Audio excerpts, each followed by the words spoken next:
Good afternoon, students. Now, today we are going to start the lesson number 4 in EVS. The name of the lesson is Living and Non-Living Things.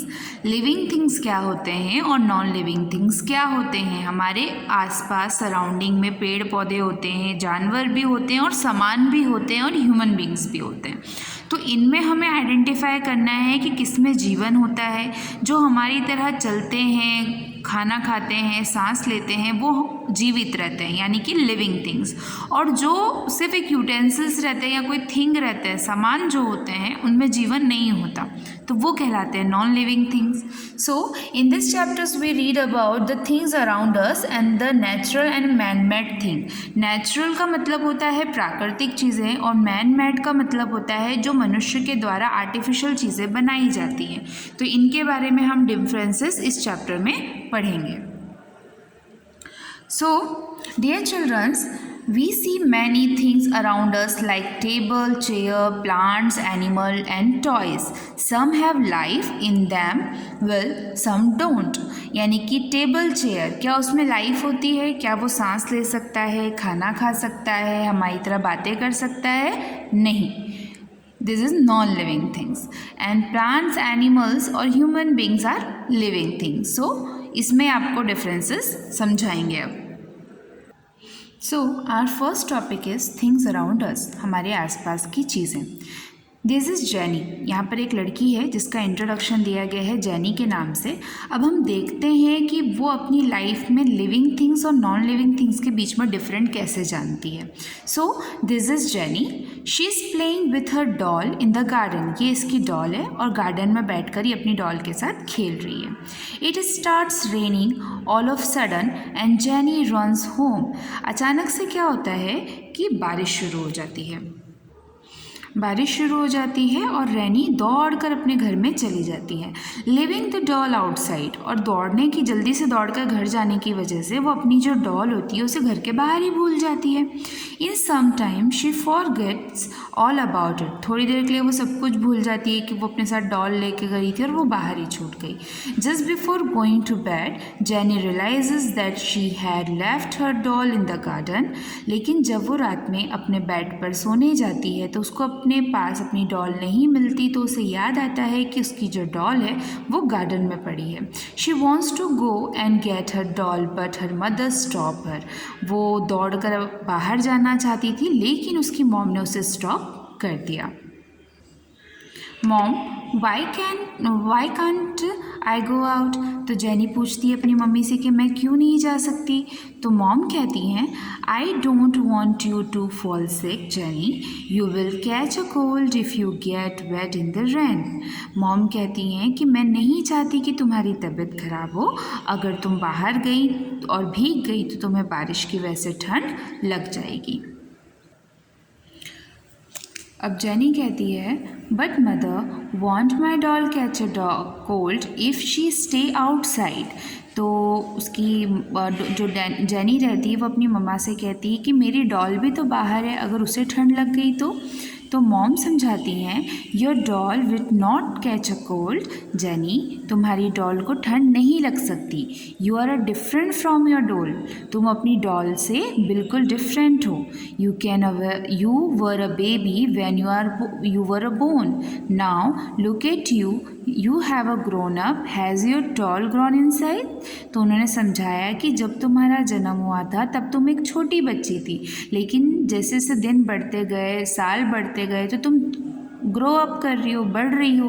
क्या तुम्हारी doll का कभी भी size अपने आप बढ़ता है? क्या वो छोटी से बड़ी हुई तुम्हारी तरह?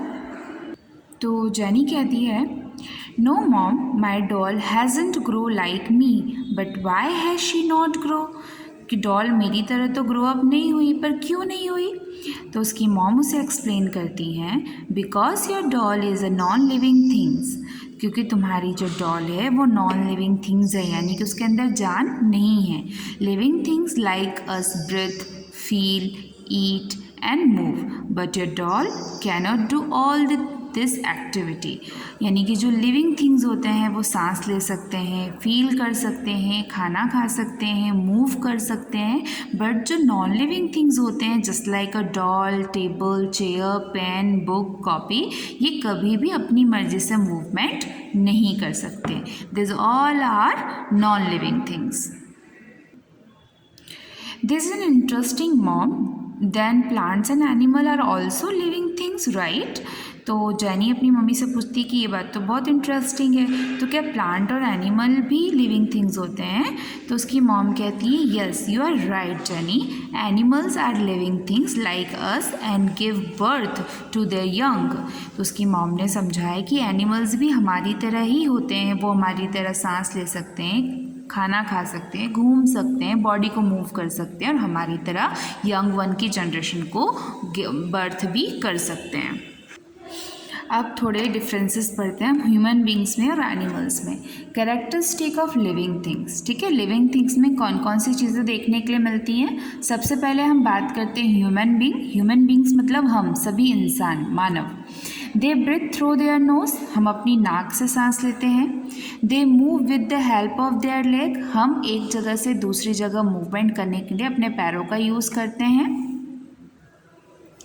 दे ईट फूड टू लिव, हमें ज़िंदा रहने के लिए खाना खाने की ज़रूरत पड़ती है लिविंग थिंग्स को. They feel hot, cold, happy and sad, हम सारे मौसम को फील कर सकते हैं और सारे इमोशंस को भी फील कर सकते हैं. हैप्पी होना, सैड होना, रोना, हंसना, गाना, ठंड, गर्मी, सब हमें फील होती है. दे grow from babies and adult, एक छोटे बच्चे से बड़े तक का सफ़र हम पूरा करते हैं. And they reproduce by giving birth to their one, और हमारे थ्रू नया जो यंग वन होता है वो बर्थ लेता है. ठीक है, तो ये हमारी कैरेक्टरिस्टिक्स होती हैं लिविंग थिंग्स की. हमारी तरह लिविंग थिंग्स प्लांट्स भी होते हैं, बट प्लांट्स में और हम में कुछ चीज़ें डिफरेंट होती हैं. जैसे कि they breathe through tiny holes on the surface of the leaf. पत्तों के बीच में आपने देखा होगा छोटी छोटी सी लकीरें निकलती हैं और उन्हीं के बीच में छोटे से छेद पाए जाते हैं. तो हम सांस कैसे लेते हैं? अपनी नोज़ से. लेकिन जो प्लांट्स होते हैं उन्हें ब्रीथ करने के लिए, सांस लेने के लिए इन पत्तों के जो छोटे छोटे होल सरफेस होते हैं उनकी ज़रूरत पड़ती है. They fix to the ground, plants like sunflower move in the direction of light. अब जैसे हम अपनी पोजीशंस को चेंज कर सकते हैं, एक जगह से दूसरी जगह जा सकते हैं, बट प्लांट्स को कभी क्या हमने गमले में से निकल के घूमते देखा है? नहीं, क्योंकि ये पॉसिबल नहीं है. वो हमारी तरह फील ज़रूर करते हैं, हमारी तरह उनका खाना भी बनाया जाता है, वो खाना भी खाते हैं, सांस लेते हैं, लेकिन वो हमारी तरह एक जगह से दूसरी जगह मूवमेंट नहीं कर सकते. सिर्फ सनफ्लावर ऐसा होता है जो सूरज के डायरेक्शन, यानी कि जिस जिस तरीके से डायरेक्शन ईस्ट से लेकर वेस्ट तक सूरज का डायरेक्शन घूमता है, तो सूरजमुखी यानी कि जो सनफ्लावर होता है उसका जो सरफेस होता है वो फेस उस डायरेक्शन में मूव करता है.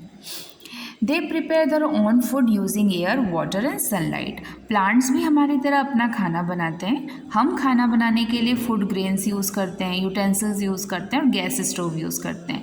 बट प्लांट्स अपना खाना बनाने के लिए एयर, वाटर और सनलाइट, सनलाइट का मतलब होता है सूरज की रोशनी, हवा और पानी का यूज़ करते हैं. Some plants response to touch और lights. Plants like touch me not close their leaves on a touching. कुछ ऐसे प्लांट होते हैं जिन्हें टच करने पर अगर आप उन्हें छूते हैं तो वो बहुत जल्दी रिएक्ट करते हैं. हिंदी में इसे छुई मुई प्लांट कहते हैं और इंग्लिश में इसे टच मी नॉट प्लांट कहा जाता है. इसके बाद they grow from the sapling to a tree. जिस तरीके से एक छोटा बच्चा बड़ा होकर एडल्ट होता है, ठीक उसी तरीके से आप मिट्टी में एक शीट प्लांट करते हो, यानी कि बीज डालते हो. बीज से एक छोटा सा पौधा होता है और पौधा से वो प्लांट में यानी कि ट्री में कन्वर्ट होता है. तो ये भी हमारी तरह ग्रो करते हैं, बट ये कभी भी अपनी पोजीशन को चेंज नहीं करते. They reproduce from a sheet. ये भी हमारी तरह रिप्रोड्यूस करते हैं. ह्यूमन बींग जैसे एक नए बच्चे को जन्म देता है, ठीक उसी तरीके से प्लांट्स भी. आप लोगों ने खेती होते देखा होगा, जब गेहूँ डालते हो खेत में तो नई फसल होती है, फिर उसमें से गेहूँ निकलता है, फिर उस गेहूँ के बीज को बचाकर आप अगली खेती के लिए रखते हो, तो फिर अगली फसल होती है. तो इसे हम कहते हैं रिप्रोड्यूस होना. ओके स्टूडेंट्स, आज के लिए बस इतना ही। 2 टॉपिक हमने क्लियर किए हैं। लिविंग थिंग्स में ह्यूमन बींग्स और प्लांट्स में जो डिफरेंट थे वो हमने पढ़े। इसके बाद का हम नेक्स्ट लेक्चर में डिस्कस करेंगे। आप लोगों को बुक में इस लेसन की रीडिंग करनी है, यही आपका वर्क है, और जो रिटन वर्क है वो आपको ग्रुप में दिया जाएगा। Have a good day.